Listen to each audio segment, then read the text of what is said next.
I would like to begin by acknowledging the traditional custodians of the land on which we meet today, the Arakwal people of the Bundjalung Nation, and pay my respects to the elders past, present, and emerging. Hey everyone, and welcome to the Human Design Podcast with me, your host, Emma Dunwoody. I'm a qualified master coach and human behaviour specialist, as well as being a qualified human design coach. And I work with clients every single day to answer the big questions. Who am I? Why am I here? And what is my purpose?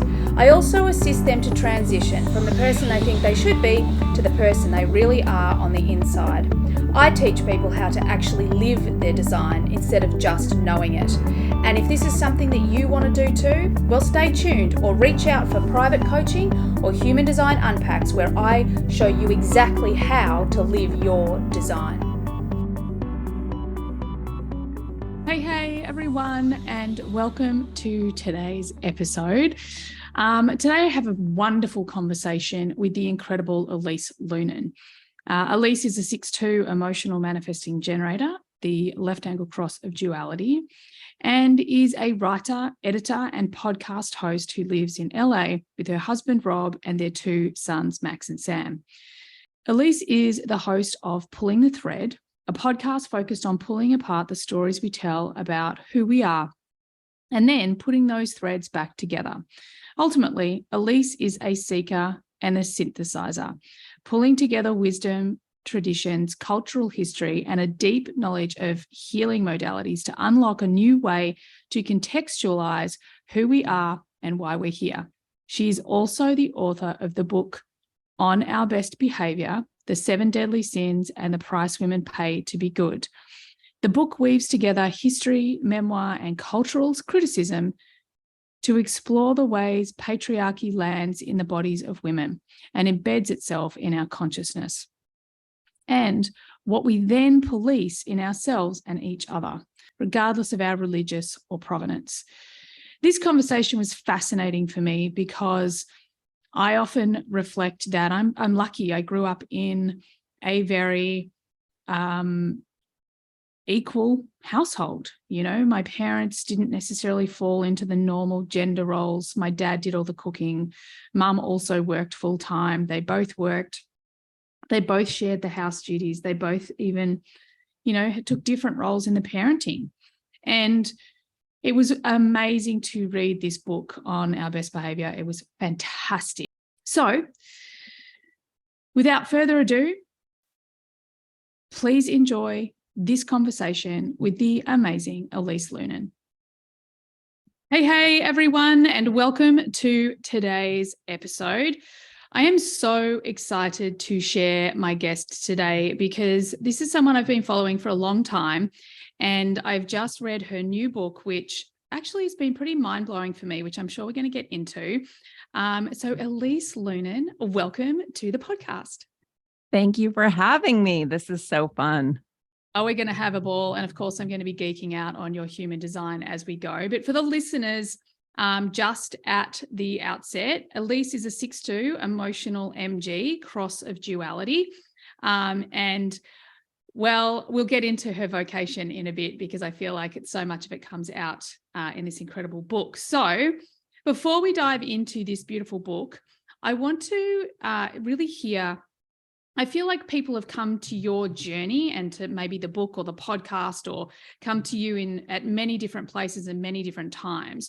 So I'd really love to hear a little bit about your journey, because you didn't just like pop on the earth and be this version of Elise Loehnen. So tell us a little bit about the journey to become perhaps who you are today and to write this book, which is on our best behavior.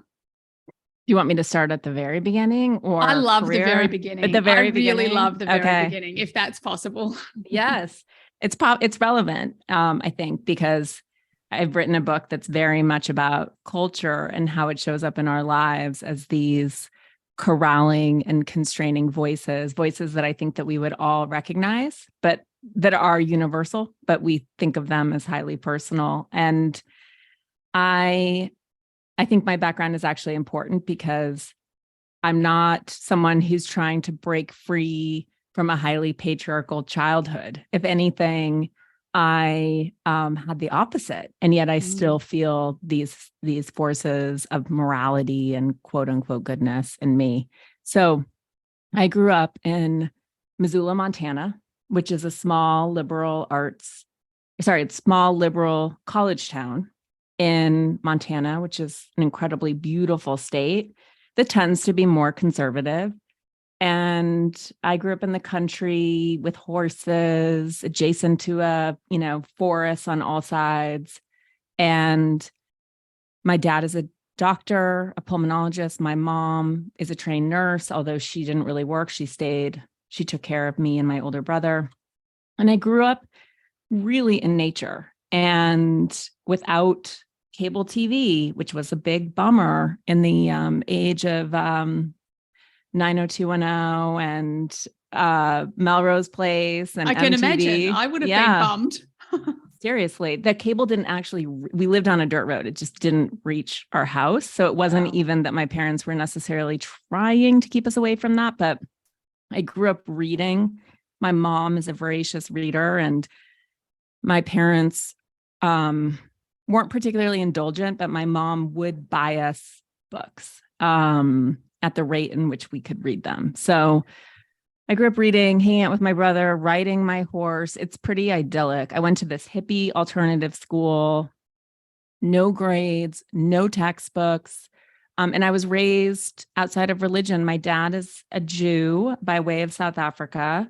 And my mom is she would call herself a recovering Catholic, very much not into organized religion. And so I just grew up not really part of any culture, if that makes sense. Yeah. And with nothing to sort of rebel against but really as an observer and an outsider in some ways of the major cultural zones of America. And ultimately I went to boarding school by my choice. Strange thing for a kid from Montana. And then I went to college on the East Coast. I went to Yale. I was an English and fine arts major. And afterward, I graduated into a terrible economy. I knew I wanted to work in media, in magazines, but I didn't think I could afford it. And I was just, by the time I got a job I ended up getting a job at Condé Nast. I was so desperate. I was couch surfing, and it's hard as any young 20-year-old knows to start your career. And so I worked in primarily women's magazines for a decade. I worked at a magazine about shopping, which was actually, honestly, Emma, such a good education, because when I got there, I was sort of chafing at this idea that I was this highfalutin, I wasn't actually very snobby, but I was this like highfalutin English major. And then I was working at a magazine about shopping. But actually the people who worked there and the founding editor-in-chief is brilliant. And having to write 30 descriptions of handbags and not using any repetitive words and making each caption revelatory. It was like early Twitter in some ways. Like you're completely confined by word count. It was like a puzzle. It was so hard. It was an amazing education, because you go from writing these kind of ridiculous academic papers to writing in a way that's accessible and fun and revelatory. And then I love that. Yeah, it's great. And no wonder you love words so much, because you've actually been in that situation where you have to find some, go to the thesaurus, find synonyms, like that makes sense. Yeah. 1,000%. Like, where every word counts, in print, it's a very different game than learning how to edit on a CMS. This was before the internet, at the sort of beginning of the internet. It's funny because I covered the internet. Like, that was my beat. One of my beats was new websites and bloggers. I gave a lot of bloggers who are still enduring today their very first magazine press. It's funny to think about such a long time ago, and now they're like old guard media. But I love that. It's crazy how fast times are moving, isn't it? Because my life before becoming a master coach was advertising. And it's just crazy. I was just speaking to a friend of mine recently about how it's literally our generation, or between my generation and her generation, that even will ever know what a VHS is, like it just existed for just this blip of time. Or mini discs. Yeah, mini discs, exactly. Oh my God. Yeah. It's crazy to think how quickly it's all moving. But sorry. Yeah, I remember, when we got our website going at Lucky, it was like it required engineers to publish a single entry. We did like one a day, and it was laborious. So anyway, it's wild to think about where we are. And Lucky was so important for me too, because it was revolutionary in many ways. It featured regular women, the style of normal people.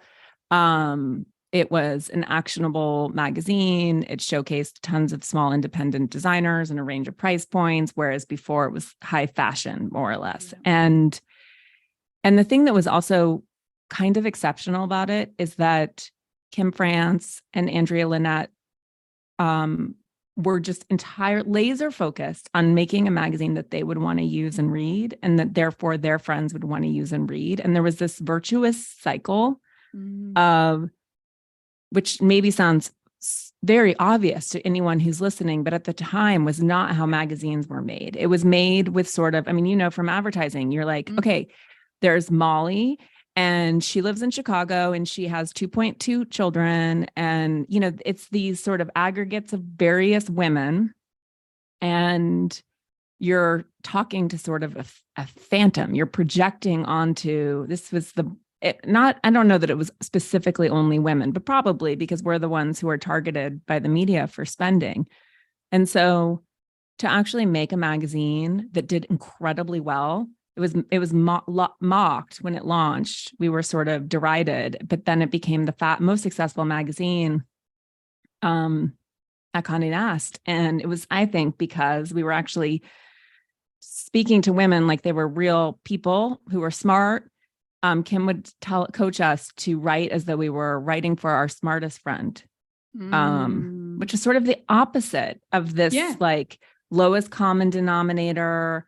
Women are dumb, women are lemmings, sort of pervasive mentality. I think I just love the whole thing, like the whole idea, because I feel like that's very much right at the beginning of this change that we're living now, where like authenticity, this authenticity piece, that was never a thing when I worked in advertising. Like we didn't want to be authentic. We didn't want to show anyone behind anything. We wanted to actually just, project this idyllic whatever, and how the consumer is obviously missing out on something, or they're less than because they don't have it. So I love that concept of just, of course it was successful because finally women were actually consuming something that felt like, oh, this is something I would choose to consume as opposed to something I'm told I should consume. Yeah, no, absolutely. And yeah, it was really interesting. You could feel the energy. You could feel sort of its resonance. And this was even before, it's so funny to make content in that way, because it's probably not unlike actually writing a book, but you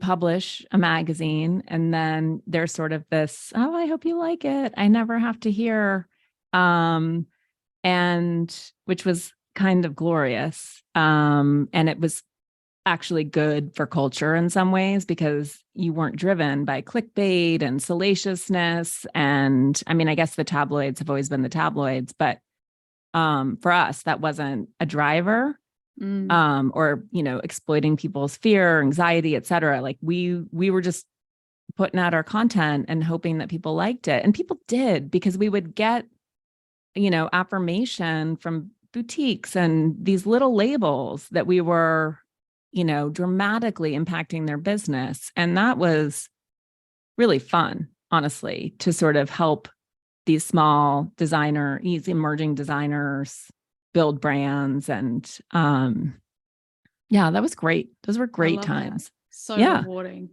Yeah. And then I dillied. I spent some time at Time Out. I went to Condé Nast Traveler. I moved to Los Angeles to work for this big internet company and sort of see the other side of brand and to really experience the internet at scale, which is definitely the opposite. But all of these jobs that I had, it was sort of, when people ask me for career advice, you can sort of determine what's a good opportunity based on many factors. Obviously, there's the comp. For some, there's maybe eventual upside if you're joining a startup. And then there's the value of the brand. Some companies have a lot of value on a resume. Some companies have less. And then there's, what are you going to learn? And for me, maybe I don't know if you can tell me if that's my type, but that's always been sort of the guiding principle of any adventure that I'm on is, what can I learn here? And maybe that sounds self-serving, but I don't think so. I think that that's sort of who we all are ultimately. Like if your curiosity isn't engaged and you aren't being intellectually challenged, I just always have a sensation like in my body of it's time, like you've done all you can. And again, maybe this is a quality of like being a 6'2", I'm not sure, or the gate of duality, but feeling also in various jobs, like I can't, trying to think of like how this felt at Lucky, but there just gets to be a point where you're like, I need to make some fun here, or I need to make this interesting in a way that like doesn't always benefit the business. You know what I mean? 100%. And I think like from a human design frame, it's so much of being a manifesting generator, like I had a very significant mental health journey. I was diagnosed with depression and panic disorder at 28. And, years later, I've, taken 3 years to become a master coach. I've got had a very successful corporate business before the business that I have now. And one of the things that I looked back on after finally integrating human design is I think a lot of my personal mental health journey had a lot to do with boredom because of this energy that I have to be constantly, there has to be some adventure, there has to be growth, there has to be challenge, resourceful challenge, or I, unconsciously created unresourceful challenge. So I feel like, definitely for a manifesting generator, they like to be outside of their comfort zone. And it's almost like if we don't find those resourceful solutions or those resourceful challenges or resourceful adventures, then we do what I call throw these unconscious grenades into our lives and kind of blow them up. So, and I think the other part as well is like being a line 6, that's what you're here to do. You're really here to ultimately become this role model. And through the frame of human design, it really, really matures after 50. Like that's when we're all grown up in our world, if you like. So being a line 6, growth is everything to you because it's like, well, I want to grow. I want to grow my wisdom and my experience. And, as you create all of these adventures and experiences and grow, then these are the things that actually help you serve the planet. I mean, it's a lot to do with the example of the book, right? Mm-hmm. So interesting, Emma. Yeah, because that's definitely what was your panic disorder? So I literally lived in a panic attack 24/7. So I had depression and just lived in a panic disorder, like a panic attack. It was awful. Sounds and I was really told, fun. Oh my God, it was just awful. And I was told at the time by the leading specialist in the country, he said, you'll never heal from this, but you'll learn how to manage it. And that was this defining moment for me because I was like, well, I'm either going to take my own life because I cannot live this way in any which way, or I'm going to find a way to heal it. So that's when I started to study the brain and happiness and went down this massive hole with human behavior because I was like, I know on some level, I knew that I'd got myself there. I didn't understand all of my, intergenerational conditioning. I didn't understand all the things we're going to talk about in this book. I didn't understand any of the unconscious, that 95% of my behavior. I didn't get any of it. But on some level, I knew I could heal myself. And I did that. I completely rewired my brain. I had this defining moment many years later, I will say, where I was walking down the street and I just got hit in the face with this whole awareness of, oh my God, I'm happy.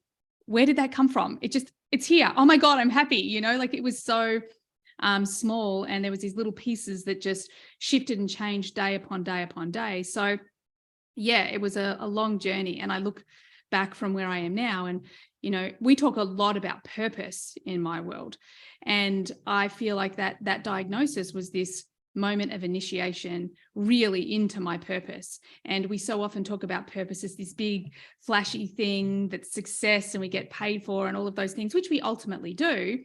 However, I really, really believe it's why I always love the backstory, like right at the backstory, because, you know, often those defining moments or those dark nights of the soul, that's that real initiation into our purpose. So yeah, that was a really long answer to your question. No, it's fascinating to me because, I mean, my book opens with my version of a panic disorder, this chronic hyperventilation that I started doing in my 20s, you know, when I was at Condé Nast, and had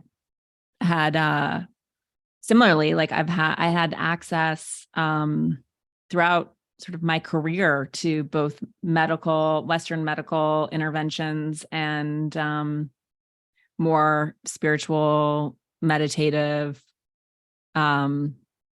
ideas. And I just couldn't crack it until, you know, and it was this same sort of sitting in my car after my therapy session, and just after, you know, hyperventilating for more than a month, and feeling, it might have been close to 2 months at that point. These periods were so long and protracted, you know, where I just didn't feel like I could take a deep breath, this slow asphyxiation. And this feeling of certainly not at the extent of suicidal ideation, but just sort of this, like, what I'm doing here is not working. I am not going to outrun this. I have not been able to outrun it. And I have to turn and face it and deal with it directly. But yeah, those are the dark nights of the soul that, you know, realign us, right? Or put us back sort of on our path. And yeah, it's funny. It's like, after being sort of a company person for so long, I started ghostwriting books in my 20s. I've ghostwritten 12 books or co-written 12 books. You know, lucky didn't have any bylines. I spent 7 years at Goop where we didn't have bylines. And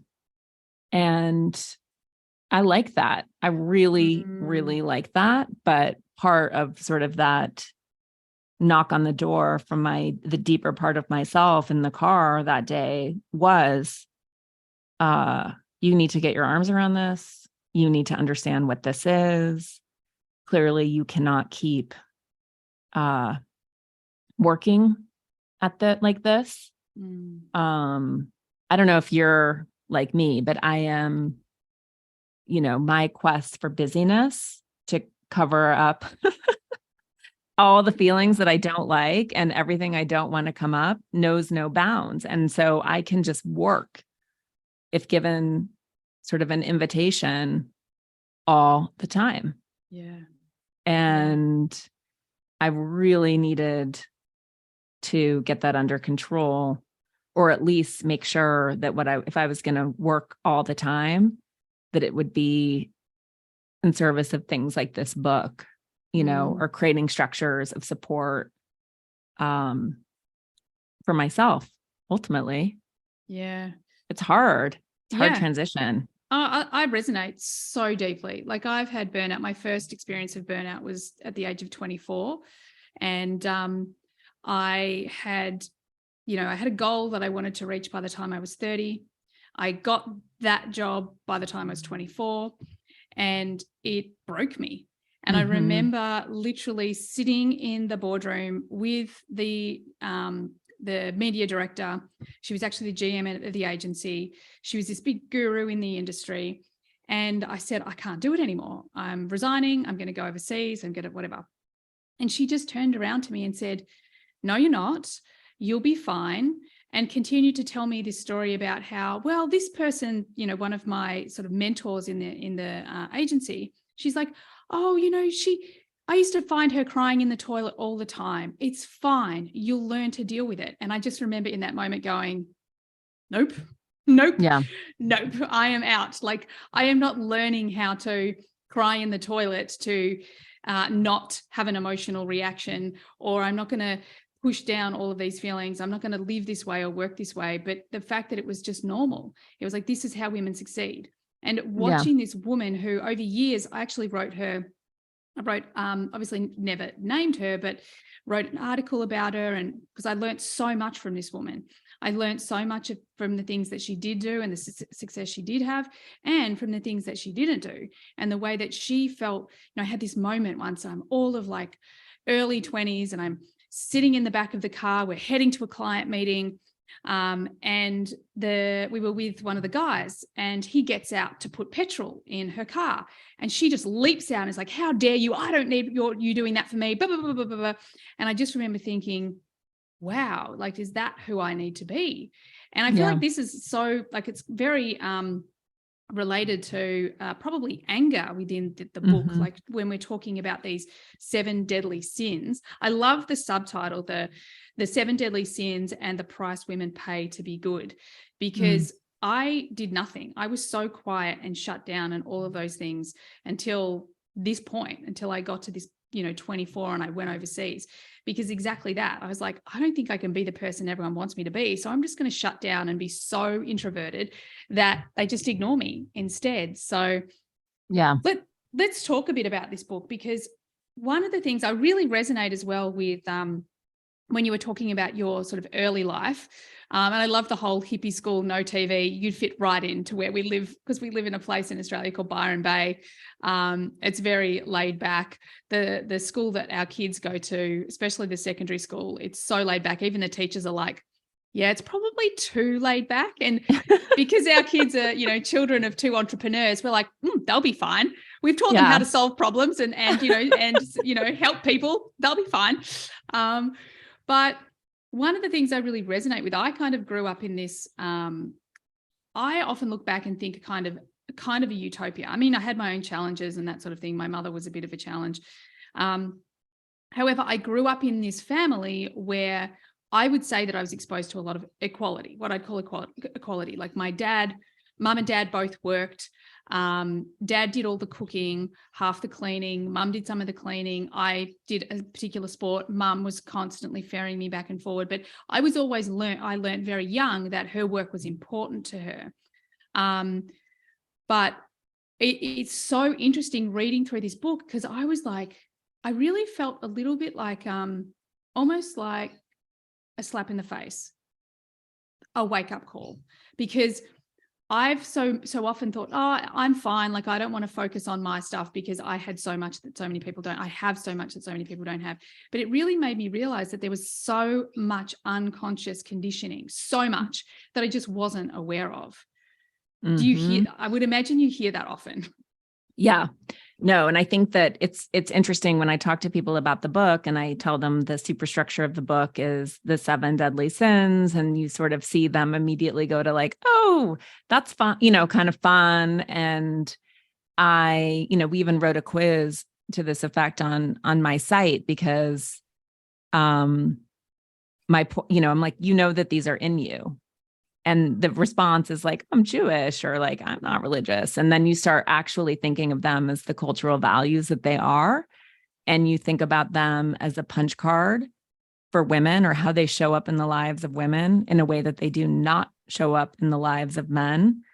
And it's actually quite staggering, and the central thesis is that we live in a culture where women are programmed for goodness and men are programmed for power, which is also incredibly repressive. And I included the sin that got away, sadness, at the end of the book. And the thing that's also fascinating about the sins, and let me just remind people of what they are. It's sloth, pride, envy, gluttony, greed, lust, and anger, is that they actually weren't even in the Bible, Emma. They weren't. My friend Nora calls them Bible fanfic. But they came out of the Egyptian desert in the 4th century at the same time that the New Testament was being canonized. And they were at the hand of this Egyptian monk named Evagrius Ponticus, who's also credited, as an early father of the Enneagram. I'm sure some human design people are Enneagram people. Yeah, absolutely. And the sins align. Those are the vices, plus fear and deceit. But Ponticus wrote them as these 8 demonic thoughts. Demon at the time in meaning distracting, not sort of like a fire breathing devil, but more as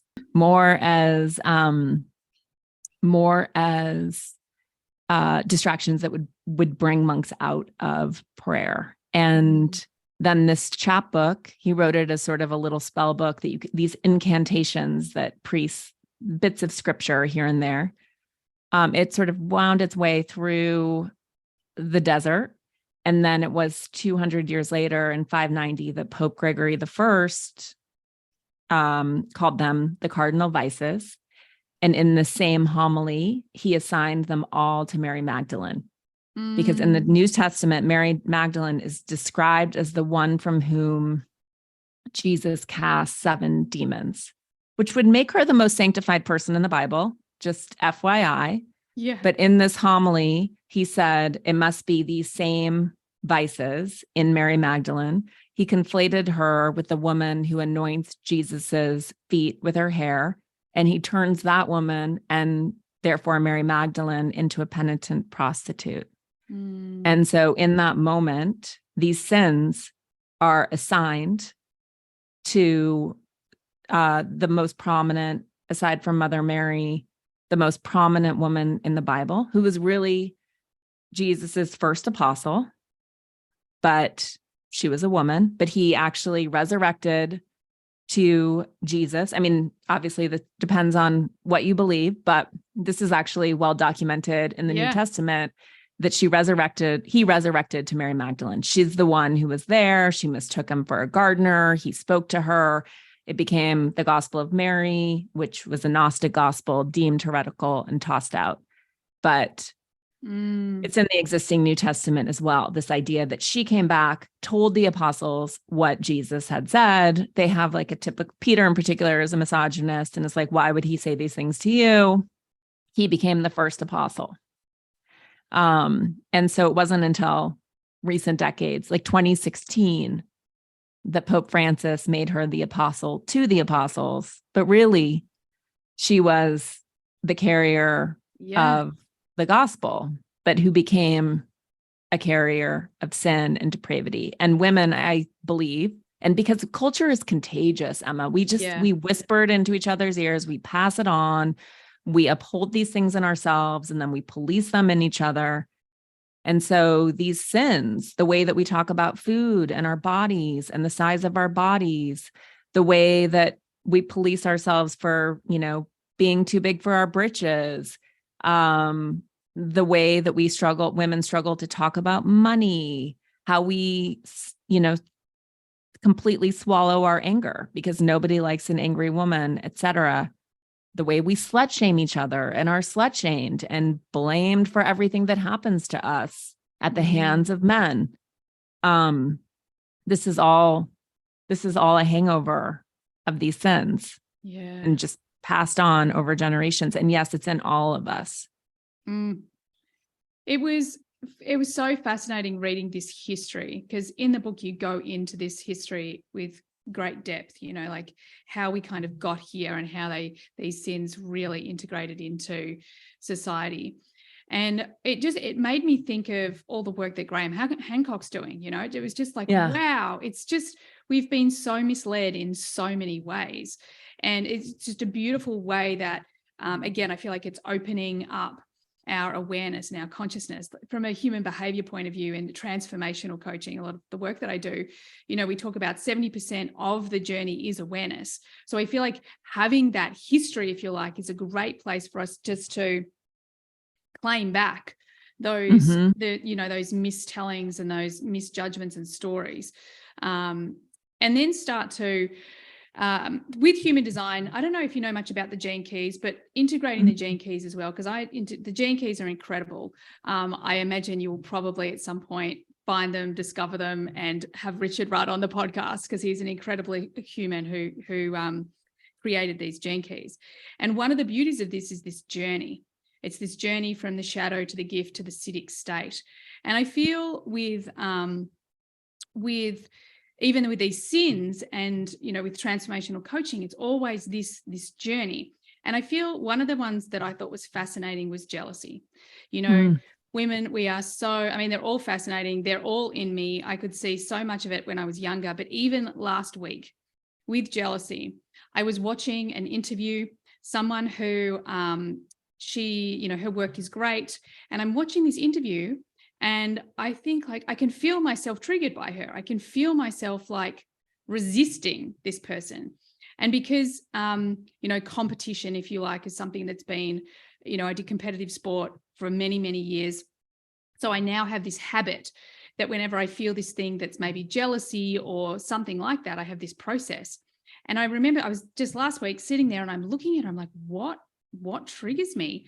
And this whole list is she's beautiful, she's enthusiastic, she's completely authentic, she feels like she doesn't care what everyone else thinks. And it was wow. I'm also grateful because if these are the things that I'm seeing in her, they're in me. But it was that moment of wow, I've done years of work on this and I'm the first to celebrate another woman. But just having that evidence, especially because I'm reading the book at the same time, just having that evidence of that's how deep it goes. And I'm grateful that I have this model that by the end of this interview, I'm sitting there going, oh my God, I'm completely in love with her. I can sit and listen to her all day. I'm her biggest champion now. But that isn't something that everybody has, is it? Yeah. No, I'm glad you're starting with envy because that in many ways is the gateway sin. And it feels so bad. It's so gross, particularly in this context of wanting to feel good, that I think that when our envy comes up, and I write about this comment in Lori Gottlieb's book, Maybe You Should Talk to Someone, where she is a therapist and she talks about telling her clients to pay attention to their envy because it shows them what they want. Yeah. And this was groundbreaking to me because it was like a door opened in my mind and I could start to see in all the ways that I had repressed and suppressed my own envy, this refusal to acknowledge what I want, or this inability to acknowledge what I want, which I feel like is very difficult for women. There's not a lot of modeling. And what happens with envy is, in my experience, it comes up, it feels gross, it feels bad. And rather than letting it emerge so that we can diagnose it, mine it for information like you did, to say, what is it? What is it in this woman that's pushing on a dream that I have for myself? What does she have that I want? Which is very useful. This is amazing information for us. Our instinct to suppress and repress it only goes so far. And then that envy comes out sideways. And I am pretty committed to the belief that this is when we get together and we say things like, I just don't like her and she rubs me the wrong way. And she's, who does she think she is? And, we find all these ways to condemn and criticize the object, the person who is making us feel less than. But as you said, we're not envious of all people. It's only specific people. There are very few people who activate me in that way. And they're typically people who are kind of in the same lanes that I am, who maybe have more success or more freedom, or kids who love to read, whatever it is that I'm sort of holding against myself. And I can either project it and then feel really extra bad about myself, because that's not kind, or I can stop and check it. And what's really interesting about the sins and the framework of the book is I wrote them all as distinct, disparate chapters, of course, but they all start crashing into each other. And so envy with pride, for example, and you'll hear in conversation with other women about this book, I'll hear them say, I'm just scared. I'm scared to be celebrated. I don't want people to know about my promotion because I don't want to inspire envy, because which crashes into anger, which is how girls are conditioned to deal with conflict, which is to not deal with conflict at all. Boys and girls have a lot of natural aggression. These are all so human, so essential, these instincts. And I don't think any children really are taught great conflict skills. We're getting better at the emotional social learning, but certainly at my age, there was an expectation that boys would be boys. They would express their aggression verbally and physically. Whereas girls don't push, girls don't yell. That's not feminine. And so girls have this aggression and they don't know what to do with it. And so it comes out in covert forms. It comes out as whisper networks, alliance building, backstabbing, exclusion. This is not our nature. This is not who we inherently are. This is culture. This is how we're taught to behave. And then we sort of uphold this with each other. And so you think about something like envy and the way that we have all women can relate to this sort of sitting at a coffee table talking shit about a school mom friend, quote unquote. That's what's happening. Yeah. But we don't know how to process all of that bad feeling, all that uneasiness. We don't know how to, and I want to caveat here and say that, of course, there are women in the wider culture who drive us crazy, who are harmful, who are perpetuating hate and divisiveness and harming people. And I'm not suggesting for a second that we envy them. But there is a big difference. I think with a lot of those women, at least in America, at least, I can look at their behavior and find a lot of concern. But I'm not condemning them. It's the difference between how could she possibly vote in that way or say these horrible things. It's not, I just don't like her. Yeah. It's interesting, isn't it? Because it's almost like the person that is so far from your values, let's say, it's almost there's a level of maybe even compassion, like, well, wow, like, how could they think that way? How could they do that? Whereas when we're seeing reflected back something that we want, that's when we almost go back to that more childlike, as you say, like the only way we were ever taught to get that out. I think it's interesting as well because from a core needs point of view, we've got 6 core needs as humans. And one of them is connection. And one of the things that women get really sort of tied into with connection, because what happens with these needs is we get them resourcefully first. But if we can't get them resourcefully, and this is all happening unconsciously for most people, we get them unresourcefully, and things like gossip and bitching and drama. Not only is it part of this this envy piece, but it's also the way that we've been taught to connect, like going through this really unresourceful way, instead of finding resourceful relationships or being the one that, one of the things that I find with my friends is like telling the story that I just told, like it's really uncomfortable for me to own, like I should know better is what my ego says. But there's a part of me that's like, look, if I own this story, then it's going to be serving more than me. And it also shows my ego that it doesn't have control over me. But I think it's this time where, and this book is so powerful to really help us to see these things in ourselves and stop shaming ourselves for it. And we can actually be like, okay, let's move forward. One of the areas of your book that really spoke to me was this relationship between a mother and their children. And like my mother, I remember my mother saying to me once when she was angry about my father, she just turned to me and she said, for God's sake, I gave him the child he wanted. And I'm standing there and I'm like, ouch, Yeah.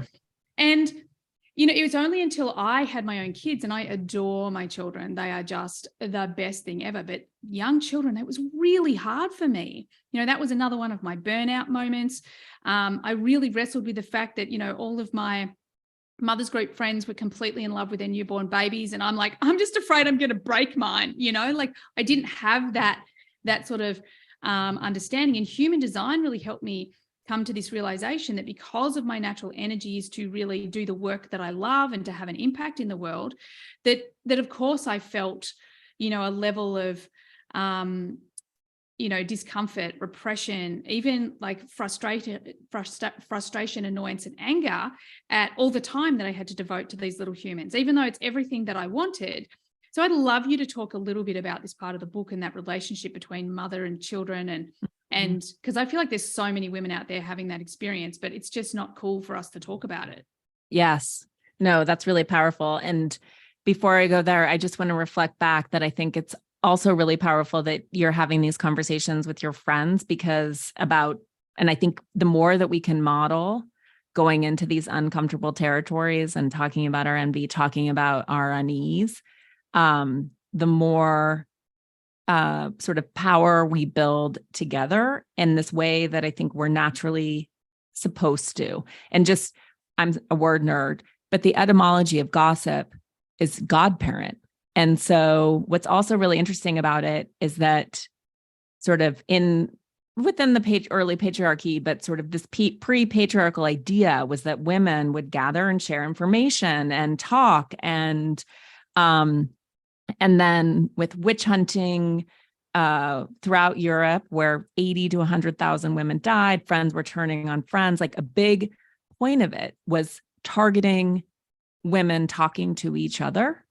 And it became a suspicious activity, et cetera. And so I feel like there's a certain amount, we carry a lot of judgment of ourselves and each other into what are really beautiful relationships where if we're not, it's okay. It's like completely natural to process our feelings with other people. And our feelings aren't always going to be positive. There's a difference between sort of condemning and slamming another woman and talking through with your friends, like what you're feeling, if that makes sense. But I feel like we have so much anxiety about it.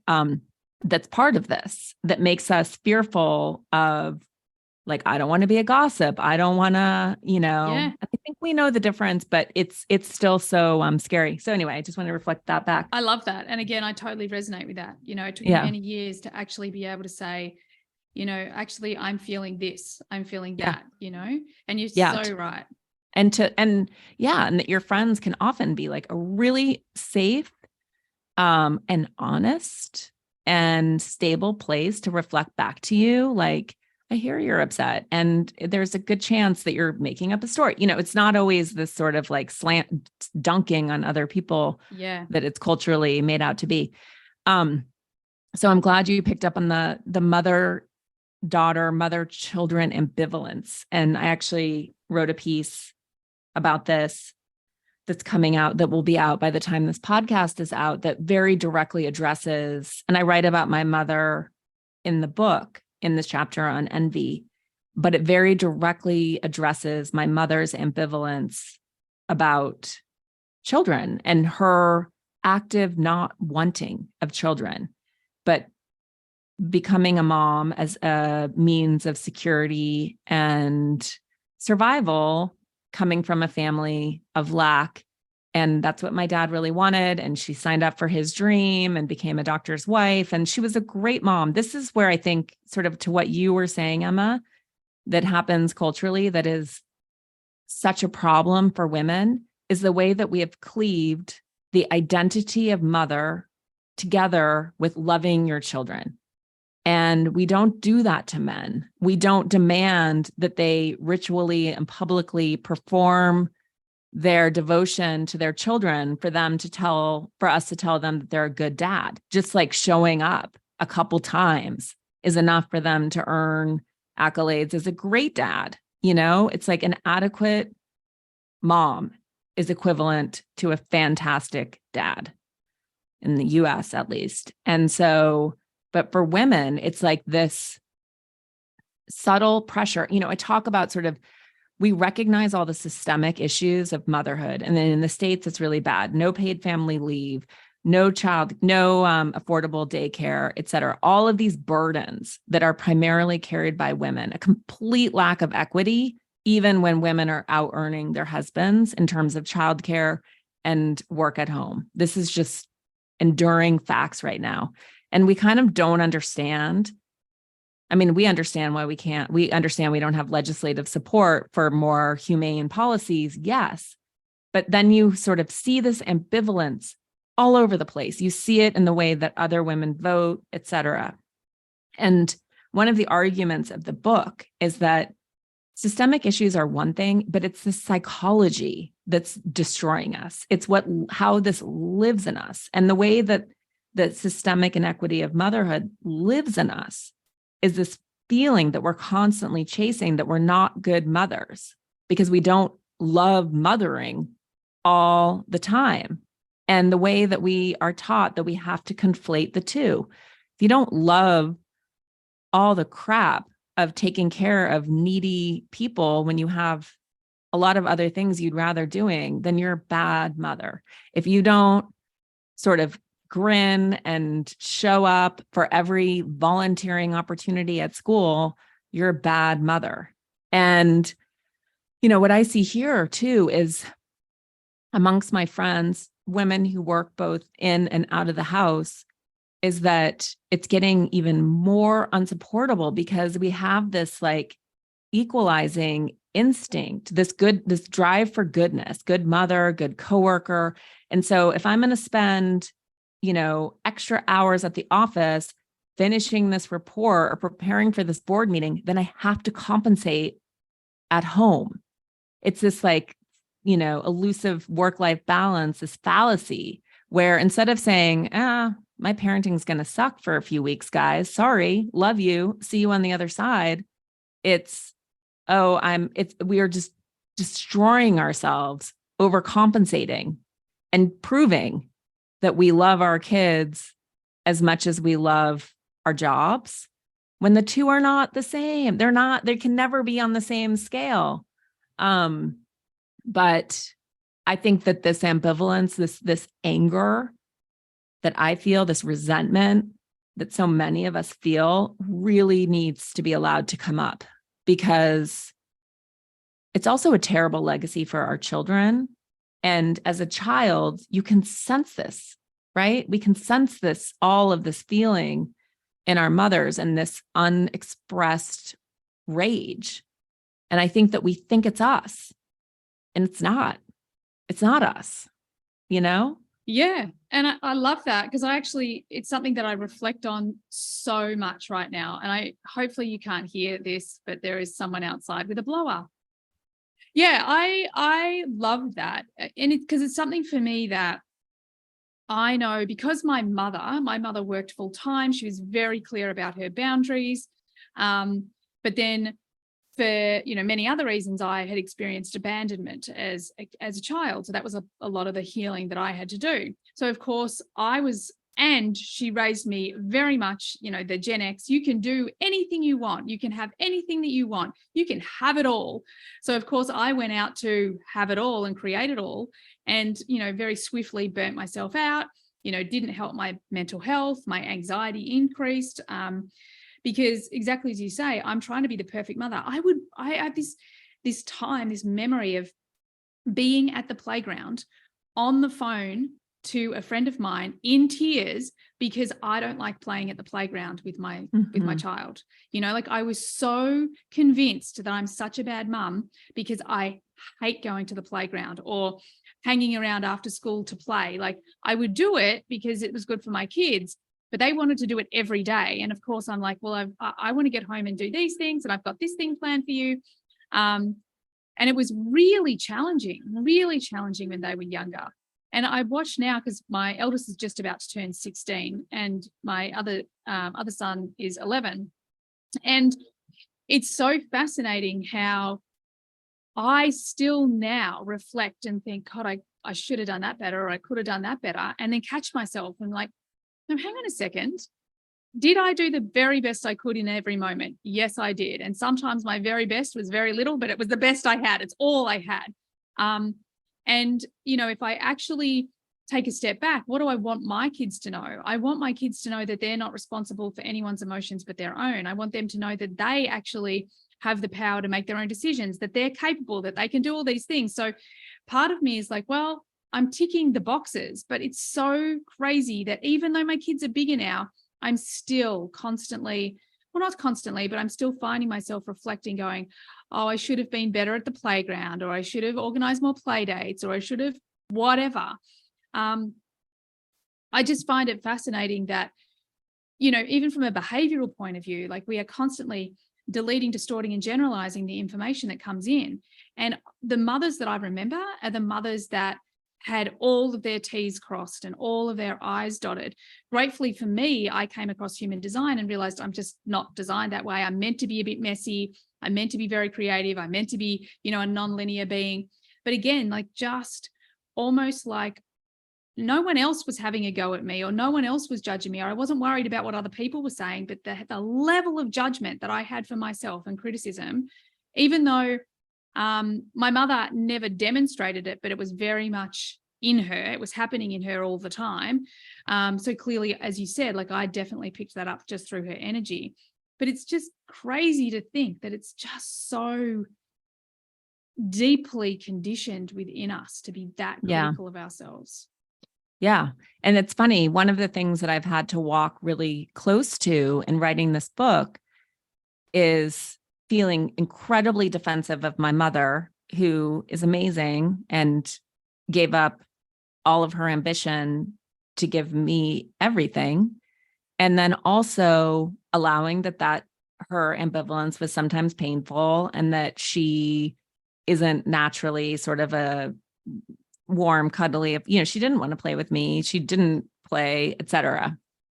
But that for me, it's like, I feel like my 30s in some ways were about not blaming her and my dad, but sort of looking to them as the cause of any of my emotional distress, and sort of feeling like, oh, I'm such a performative person because maybe they didn't love me unconditionally and their expectations were so high, and, yada, yada, yada. Sure. And no. And that's what's also been a really interesting exploration of being with this book for so many years by myself, and having to therapize myself as I write it. As I recounted in telling you about my life, my parents, there were expectations about how we would spend our days that were like, don't be lazy and, read a book. Sure. But they sent us to schools without grades. My parents don't pay any attention to what I achieve in the wider world. They're not narcissistic like that in any way. They aren't like using my life as fodder to brag to their friends. Like in so many ways, that urge, that performance urge, that need to prove myself is not from them. It's really from culture and the programming that we both imbibed about like what good mothers look like. Yeah. And what we're fed about sort of the mommy and me outfits and the tea parties and like this fantasy that I didn't get, but is a cultural fabrication of this is what mother-daughter closeness looks like. Your mother should sort of be your best friend and like have tea parties with you and your stuffed animals every day after school. And for some people, that fantasy is real, but for most of us, I don't think it is. And so then you sort of get into this mismatch between culture and your own experience where you're like, well, why didn't my mom? Yeah. It's very cultural. And I have recognized as having these two boys, I've recognized that instinct in myself, and same where I'm like, who cares? Like who's keeping track? And I really have to watch it in myself. And, this is very much what the sloth chapter is about, this fear of not doing enough in all spheres of life. And it's very confrontational for me to this day, but I am the one that is harshing myself. And I fell off a horse. This isn't in the book because it happened after my book was essentially done, but I fell off a horse last summer and broke my neck. Yeah. And was fine. Didn't know my neck was broken for a week because I didn't go to the doctor, which I would not recommend, Emma.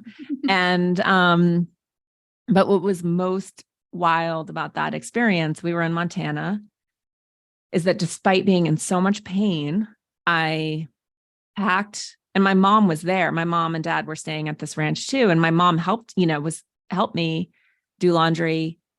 But I like insisted on sort of doing most of the packing myself. I would just sort of like, it's crazy. And my husband, when we flew back, wouldn't let me understandably pick anything up. Then I sat on the couch when we got back to LA and just stared. We flew back on a Saturday and I was stared at our luggage because naturally I would unpack, do laundry, put everything away immediately. Yeah. And I was just sitting on the couch in so much pain, staring at our luggage, berating myself. And ultimately, without asking, my husband, he might have done it the next day, but he did all the laundry and unpacked. Mm-hmm. And then I was put into a brace once we realized, I had to spend the night in the hospital, et cetera. And I had a whole month of like no cooking, no cleaning, no bending over, picking things up, no driving. And it was so fascinating to be with myself and my profound discomfort. Yeah. Profound. Nobody was making me feel bad except for myself. Yeah. It's such a fascinating story to me as well, because I have had that whole flip. Now, gratefully, mine didn't come through an accident. It just came through necessity. But, I was juggling all the things, doing everything. My husband had the big corporate job.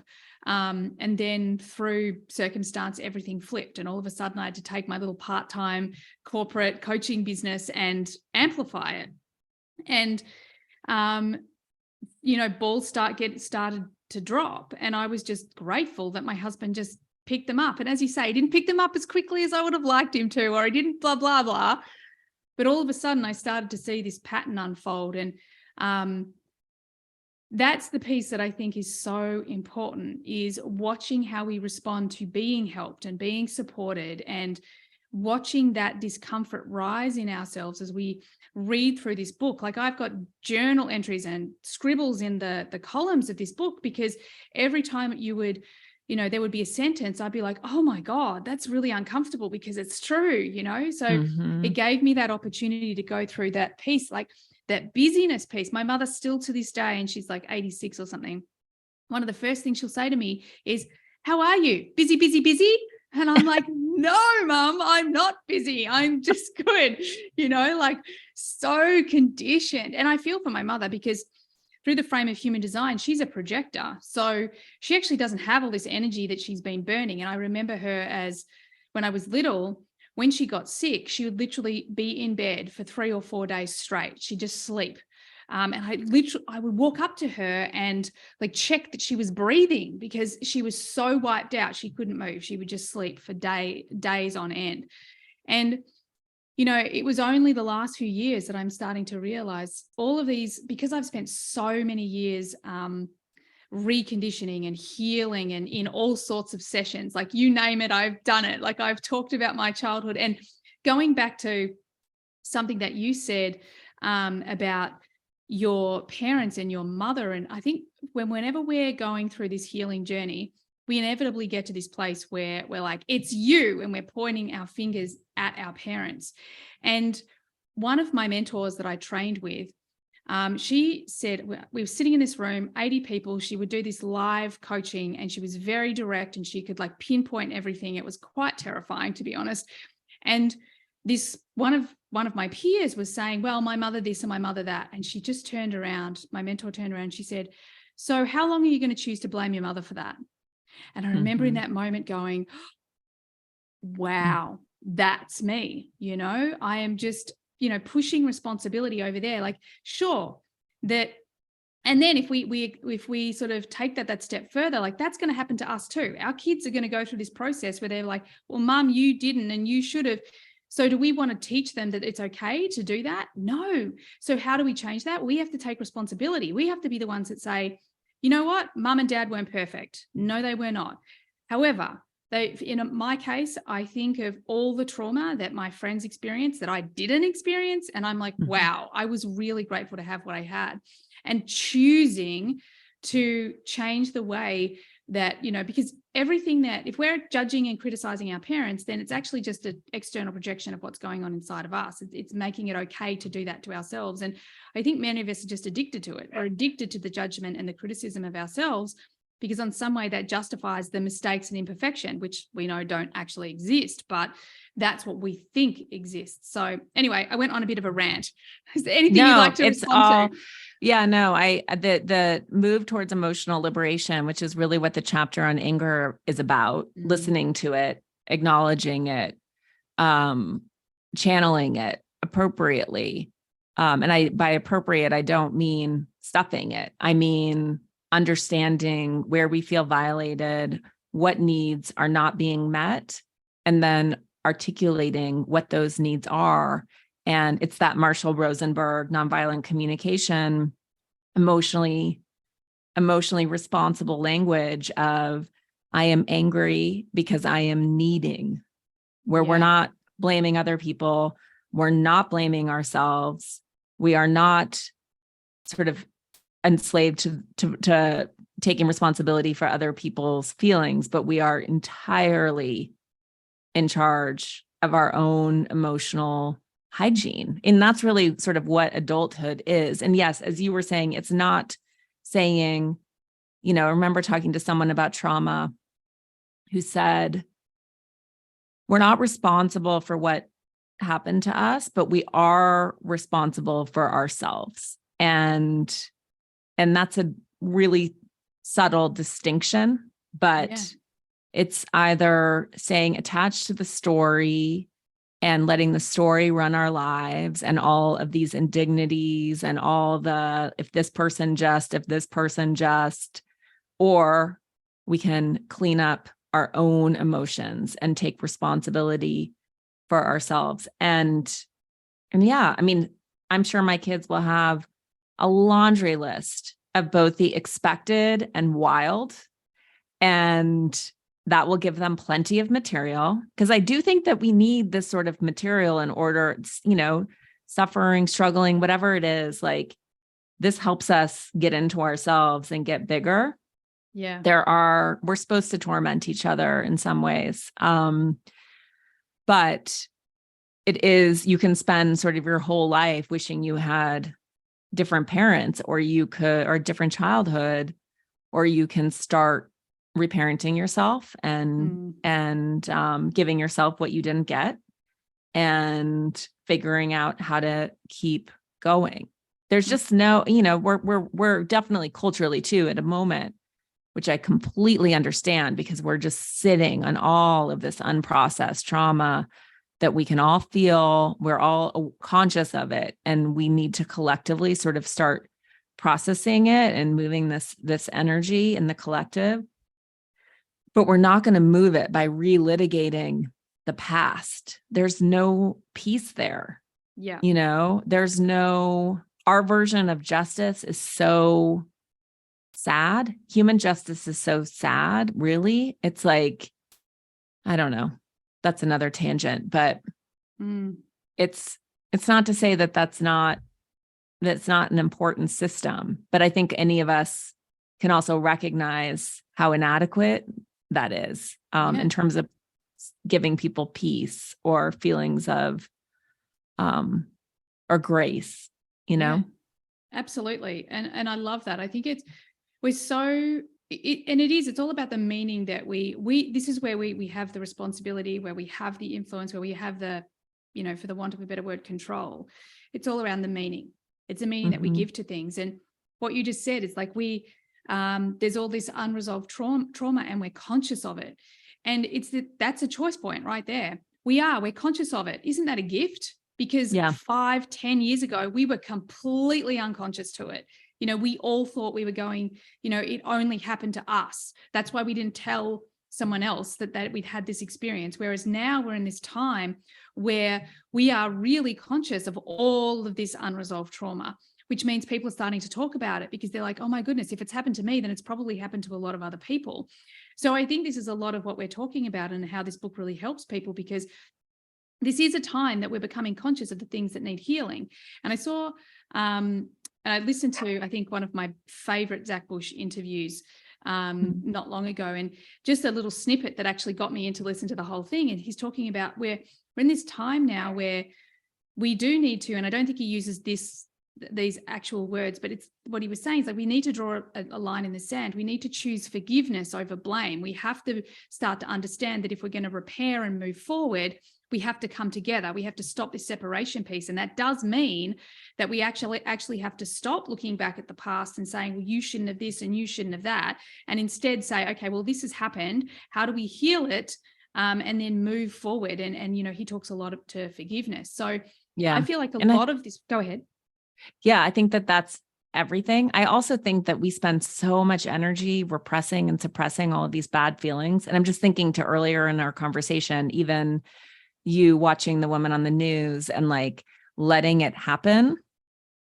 And the reality is that when we repress and suppress these things, they fester and they become so much more, they just become so much bigger. And what I've noticed is I've become better at this process of like, what am I feeling? What is the information here? What do I need to do? It moves fast. Yeah. It's the other thing. I think collectively, if we could just say, all right, exactly what Zach is saying, we need to heal. We need to get groups of people together and just start trying to process and move this.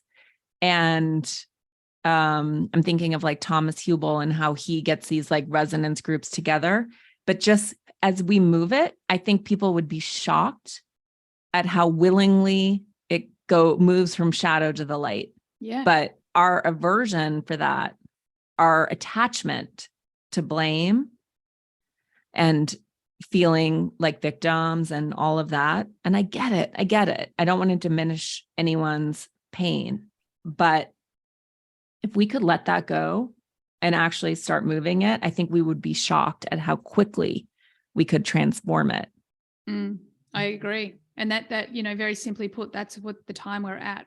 We're raising consciousness, and to raise our consciousness, so simply put, is to move away from fear and victimhood and closer to love and beauty and joy. And that doesn't diminish anyone's experience, but it makes us understand that we all have a choice in every moment of how we're going to handle it and what we're going to make it mean. And I know for me, at my darkest moments, I always end up thinking or being given this thought that's like, this is bigger than you, Emma, just keep going, or just learn the lesson, or and for me, that's a way that I always can move through anything that's challenging, because I'm like, well, I'm going to learn something from this, and then I'm going to share it with anyone who will listen. Same. Yeah. It's always material. Yeah. Like, is this material useful? I think so. Yeah, exactly. Well, I could really talk to you forever, but I'm very conscious of your time.